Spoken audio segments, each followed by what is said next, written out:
It's time for some rapping. It might feel like the words are slapping you in the face. Let's not make this a race, keep it at a steady pace. Couldn't always rap like this, never mind talk like this. When I was younger, had a stammer. It felt like my brain was being hit by a hammer. The pain in my brain as the words flushed down the drain, enough to make me insane. Me, myself, I was starting it out. I'd open my mouth and nothing came out. Nothing came out. I could feel the frustration, the irritation, the obstruction to my vocalization. I don't want to flop, I want to reach the very top.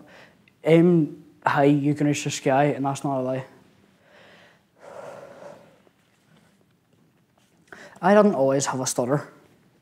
It appeared one day when I was about 9. It made me quite insecure about speaking, especially when I was in public. School was quite scary, especially when the teacher called us up for reading. I dreaded when it was my turn, which made me more nervous, which made me stutter even more. And if I'm being honest with you, it made me sound like a semi-automatic rifle. It got to the point where the teacher would ask me if I wanted to read with a group or read on my own, and most of the time I preferred to say nothing. My self-confidence imploded, and I became quite quiet most of the time. I knew how to do something about it. My dad told me to listen to Eminem and learn his verses, and that'll help with me stuttering.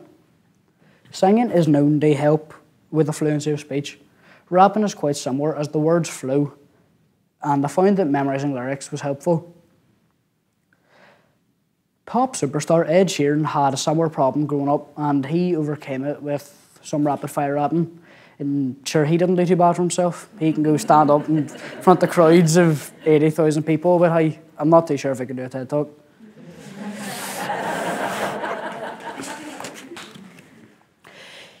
It has been known for a long time that people who stutter can speak properly when their hearing is blocked, as they can't hear themselves talking. Stuttering is a condition that affects a person's ability to speak smoothly. It can cause them to repeat words, parts of sentences, or sounds. A stutter is a speech disorder that involves frequent and significant problems with the fluency of speech. People who stutter know what they want to say, but they have difficulty getting it out. You can support someone with a stutter by listening to them the same way with somebody who doesn't have a stutter, being patient with them, and talking to them as if they don't have a stutter.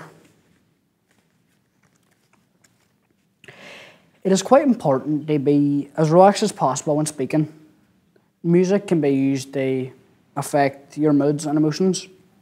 Footballers and boxers use it to hype themselves up before a match, for example, heavy metal, rock, or rap. Music can be used to help reduce anxiety or stress. Like, for example, when you go to the dentist, there's usually soothing music in the background. It can also be used for meditation and deep relaxation. Movies would be quite boring if there was no music, as you wouldn't be able to feel the atmosphere of the scene. The composers used music to match the mood of the scene. Music can be used to build emotions such as fear, anger, sadness, and joy. Imagine if a battle scene from The Avengers had music from SpongeBob. It was good. One of the more effective ways to stop a stutter is to try and speak more slowly. Rushing to complete a thought can cause you to stammer, speed up your speech, or have trouble getting the words out. Taking a few deep breaths and speaking slowly can help. Letting those around you know that you're trying this and that their patience can really help. A safe environment may help you feel more at ease with yourself and the way that your speech sounds. Joining a self-help group with other people who stutter may also be beneficial. You can learn what works for other people when they're speaking in public or in small groups of friends. It may also make you feel like you're not alone. Recording your own voice can help you better understand your progress. It could help shed light on words or phrases that trigger you into stuttering. This can help you hear things that you otherwise wouldn't notice. If you find that listening to your own voice is jarring or causes anxiety, start out slowly. Keep in mind that hearing your own progress being made can be encouraging, but not every technique works for everybody. So to finish it up, I want to call to action. If it helps you improve even by a fraction, improve even by a fraction. Just to make it at the top, you cannot stop. Boy, if they achieve where you're hurting your sleeve, you'll be spitting bars before you leave. My goal here is to inspire, light a fire, make a spark that brings you out of the dark. Out of the dark. And as Helen Keller said, never bend your head, always hold it high, look the world straight in the eye. I don't want to be mental, I want to reach my full potential. Thank you, ladies and gentlemen, for listening. That's a wrap.